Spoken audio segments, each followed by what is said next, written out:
ये भगवान नाम की महिमा है कि अंतिम में वो नारायण उच्चारण मात्र से भाव कुभाव अनख आलस हो, नाम जपत मंगल दिस दशो।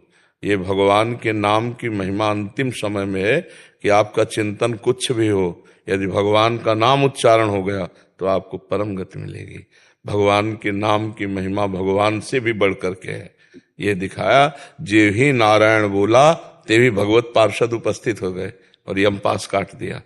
और उनको इतना हिरण से मोह हो गया कि उसमें भागवत में पढ़ के देखना, भगवान की विस्मृति हो गई, पूरा राग पैदा हो गया हिरण से। और अंतिम समय हिरण का ही स्मरण, कहीं एक बार रामकृष्ण हरि नहीं, तो फिर हिरण की योनि मिली। पर हिरण की योनि में भी जो पूर्व में भजन छूटा था वही भजन शुरू हो गया। अब अगला जो जन्म मिला वो ब्रह्मबोध संपन्न महापुरुष के रूप में, उन्हें कोई साधना करनी नहीं पड़ी। वो ब्रह्मबोध संपन्न, पांच ज्ञान की पांचवी भूमिका को पार किए हुए महापुरुष, ऐसे महापुरुष जो जड़ भरत जी के रूप में हुआ। भजन कभी निष्फल नहीं होता, पर वो हिरण की आसक्ति इतनी प्रबल हो गई कि भगवान का विस्मरण हो गया बस उसी के दुलार प्यार में। तो इसीलिए सबकी ममता ताग बटोरी, मम पद मनहि बांधि बर डोरी। भगवान में यदि आसक्त हो जाए तो अंतिम समय अगर भगवान को भूल जाता है जीव, तो भगवान उसकी स्मृति बन जाते हैं। जैसे पीड़ा बहुत है, मूर्छा आ गई, मृत्यु का समय है, अब उस समय भगवान की स्मृति करने की ताकत ही नहीं रही, अब उस समय भगवान स्मृति बन जाएंगे। पर इनकी स्मृति करने की ताकत होने पर भी स्मृति छोड़ दी और हिरण में आसक्त हो गए, ये त्रुटि हो गई, इसलिए इनका जन्म हुआ। और उसको भगवान के नाम का जिह्वा से संयोग, यह जिह्वाग्ये वर्तते नाम तुभ्यम, इसी से कल्याण हो गया। नाम की अपार महिमा भगवान की है, तो इसलिए उसका जोड़ नहीं किया जा सकता। ठीक है ना, भगवान के नाम में अपार सामर्थ्य है। पर जी फिर एक प्रश्न आ सकता है कि पूरा उम्र कुछ मत करो, अंतिम समय में नाम जप ले। नहीं हो सकता। ये संत कृपा से हुआ था अजामिल को। अजामिल को जिस समय संतों की मंडली एक गांव में आई, तो कुछ मन चले उपहास करने वाले गांव में लोग होते हैं, तो संतों ने पूछा कोई पवित्र ब्राह्मण का घर हो तो आज हम सब वहीं भिक्षा पाएं, अपने ठाकुर जी विराजमान करें। तो बोले वो वैश्या का बगीचा था। बोले वो जो बगीचा है बहुत पवित्र है और उसमें जो है बहुत पवित्र ब्राह्मण रहते हैं। तो अजामिल ही वैश्या के साथ रहते थे। तो बगीचा तो बहुत सुंदर था, उपवन, उसमें जाके ठाकुर जी विराजमान किए। थोड़ी देर में देखा तो एक मृग मार करके वृद्ध अजामिल आ रहा था।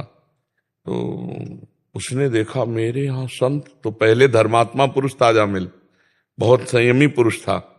एक वैश्या को गलत क्रिया करते जंगल में देखकर वो अपने दिमाग को नहीं संभाल पाया और सुंदर वैश्या, उसी में आसक्त होकर सब धन वैभव सब मर्यादा नष्ट कर दी, वैश्या के संग ही रहने लगा। अब पूरा वैभव दे दिया तो वैश्या किसी से मतलब न रखने लगी, अजामिल से संग।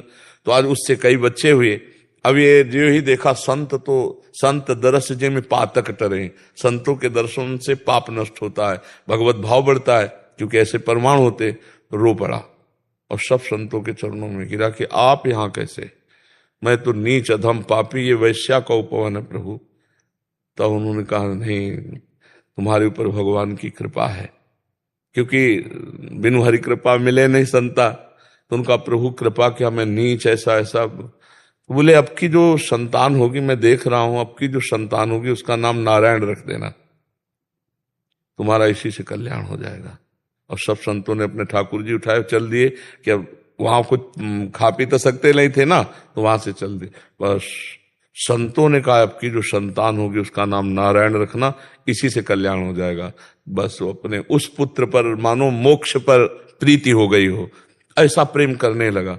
तो अंतिम समय अपने उसी पुत्र को पुकारा जो संतों के आशीर्वाद से नारायण हो गया काम। उसमें सब कोई अंत में जीवन भर पाप करे और अंत में रामकृष्ण हरि बोल दे, असंभव। ये तो संत कृपा थी, संत कृपा से वो बोले पाए नारायण, नहीं तो भगवान नाम नहीं आता जिह्वा पे।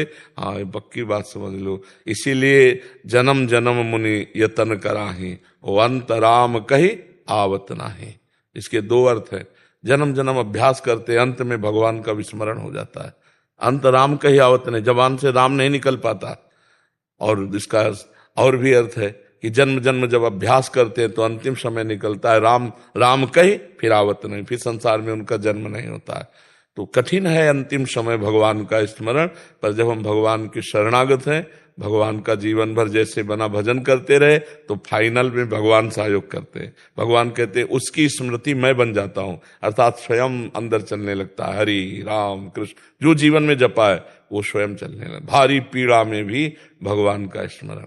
जैसे संतों का संग हो जाए, भगवान की शरणागति हो जाए, पक्का कल्याण हो जाएगा। राधा बाबा के चरित्र में पढ़ा कि पूज्य राधा बाबा की कुटिया के सामने जो जगह थी, एक बूढ़ी माई आती थी, सोनी लगा जाती थी। कभी बाबा बात नहीं करते थे।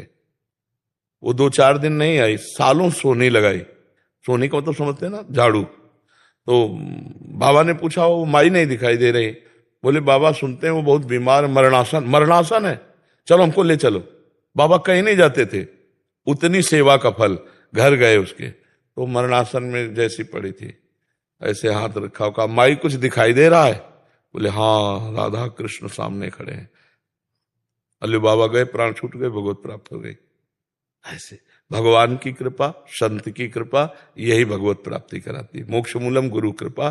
तो अजामिल के ऊपर संतों की विशेष कृपा हो गई, दया आ गई। और पूर्व का धर्मात्मा पुरुष था, मध्य में बिगड़ गया तो अंतिम संभाल दी भगवान ने। तो अगर हमसे कोई चूक भी हो जाती है तो भगवान फिर छोड़ते नहीं है। रात न प्रभु चित चूक किए की, करत सुरत सहबार ही की। इसलिए ऐसा कोई सोचे कि जीवन भर पाप करे, अंत में राम बोल देंगे, असंभव असंभव, ऐसा नहीं हो सकता जी।